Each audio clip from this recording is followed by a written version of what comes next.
ini saya akan menjelaskan tentang sejarah datangnya penjajahan bangsa Barat ke Nusantara. Yang pertama menjajah bangsa Barat adalah masuknya Portugis ke Indonesia. Kedatangan bangsa Barat ke Indonesia dimulai pada abad ke-16 dengan Portugis sebagai pelopor yang mendarat di Malaka pada tahun 1511, dipimpin oleh Alfonso de Albuquerque. Mereka mencari jalur perdagangan rempah-rempah setelah jatuhnya Konstantinopel ke tangan Turki Utsmani yang menghalangi akses Eropa ke rempah-rempah. Portugis berhasil mendirikan benteng dan mendapatkan hak monopoli perdagangan rempah-rempah. Selain mengadakan monopoli perdagangan rempah-rempah di Maluku, Portugis juga aktif menyebarkan ajaran agama Kristen atau Katolik dengan tokohnya yang terkenal ialah sosok Franciscus Xaverius. Portugis ini tidak hanya memusatkan kegiatannya di Indonesia bagian timur, terkhususnya di daerah Maluku, tetapi juga ke Indonesia bagian barat, yaitu di daerah Pajajaran. Pada tahun 1522, Portugis datang ke Pajajaran di bawah pimpinan Henry Lema dan disambut baik oleh masyarakat Pajajaran dengan maksud agar Portugis mau membantu dalam menghadapi ekspansi Demak. Lalu selanjutnya, setelah kedatangan Portugis, masuklah bangsa Spanyol ke Indonesia. Spanyol menyusul dengan mendarat di Tidore pada tahun 1521 dipimpin oleh Ferdinand Magellan yang juga mencari rempah-rempah. Ekspedisi bangsa Spanyol di bawah pimpinan Magellan pada tanggal 7 April 1521 telah sampai di Pulau Cebu. Rombongan Magellan diterima baik oleh Raja Cebu. Lalu, dengan meninggalnya Magellan, ekspedisi Spanyol di bawah pimpinan Sebastian de Elcano melanjutkan usahanya untuk menemukan daerah asal rempah-rempah. Dengan melewati Kepulauan Cagayan dan Mindanao, akhirnya mereka sampai di Maluku pada tahun 1521. Kedatangan bangsa Spanyol ini diterima baik oleh Sultan Tidore pada saat itu yang sedang bermusuhan dengan Portugis. Sebaliknya, kedatangan Spanyol di Maluku bagi Portugis merupakan pelanggaran atas hak monopoli. Dan perlu dipahami bahwa setelah Portugis berhasil menemukan Kepulauan Maluku, perdagangan rempah-rempah semakin meluas. Dalam waktu singkat, Lisabon berkembang menjadi pusat perdagangan rempah-rempah di bagian Eropa Barat. Lalu selanjutnya, setelah masuknya Portugis dan Spanyol ke Indonesia, datanglah bangsa Inggris. Dalam kaitan ini, Inggris dapat mengambil keuntungan besar dalam perdagangan rempah-rempah karena Inggris mendapatkan rempah-rempah secara bebas dan relatif murah di Lisabon. Kemudian diperdagangkan di daerah-daerah Eropa Barat, bahkan sampai di Eropa Utara. Tapi karena Inggris terlibat konflik dengan Portugis sebagai bagian dari Perang 80 Tahun, maka Inggris mulai mengalami kesulitan untuk mendapatkan rempah-rempah dari pasar Lisabon. Oleh karena itu, Inggris kemudian berusaha mencari sendiri negeri penghasil rempah-rempah. Banyak anggota masyarakat, para pelaut dan pedagang yang tidak melibatkan diri dalam perang justru mengadakan pelayaran dan penjelajahan samudra untuk menemukan daerah penghasil rempah-rempah. Dalam pelayarannya ke dunia timur untuk mencari daerah penghasil rempah-rempah, Inggris sampai ke India. Selain di Banten, Inggris juga membangun kantor dagang di Jayakarta.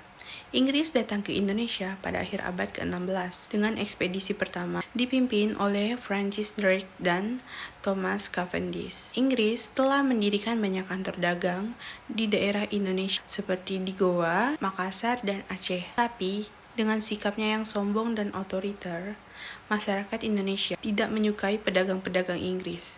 Berbeda dengan halnya Belanda yang mampu mendapatkan hati masyarakat Indonesia, sehingga Inggris tidak bisa melawan Belanda dan pada akhirnya Inggris memutuskan untuk meninggalkan Indonesia pada tahun 1682.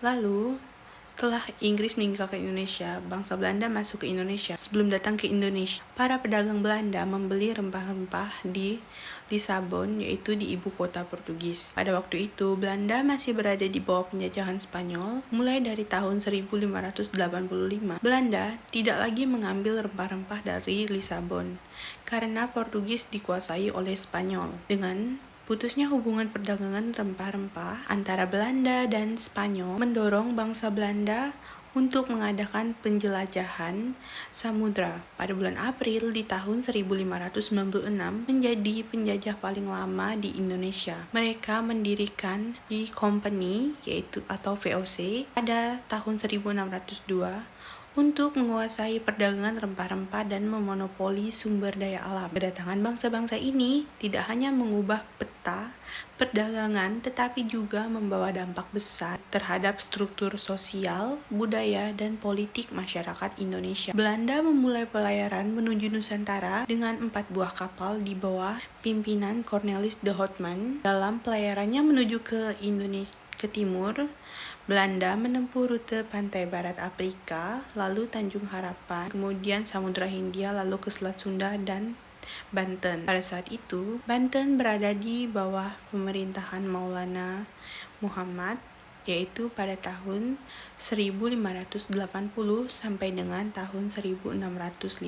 Kedatangan rombongan Cornelis de Houtman pada mulanya diterima baik oleh masyarakat Banten dan juga diizinkan untuk berdagang di Banten. Sikap yang kurang baik sehingga orang Belanda kemudian diusir dari Banten. Selanjutnya, orang-orang Belanda meneruskan perjalanan ke timur, akhirnya sampai di Bali. Rombongan kedua dari negeri Belanda di bawah pimpinan Jacob van Nex dan Van Warwick dengan 8 buah kapalnya tiba di Banten pada bulan November di tahun 1598. Sementara itu, hubungan Banten dengan Portugis sedang memburuk, sehingga kedatangan Belanda diterima dengan baik. Sikap Belanda sendiri juga sangat hati-hati dan pandai mengambil hati para penguasa Banten, sehingga 3 buah kapal mereka penuh dengan muatan rempah-rempah seperti lada dan dikirim ke negeri Belanda, sedangkan 5 buah kapalnya yang lain menuju ke Maluku. Keberhasilan rombongan Van Nex dalam perdagangan rempah-rempah mendorong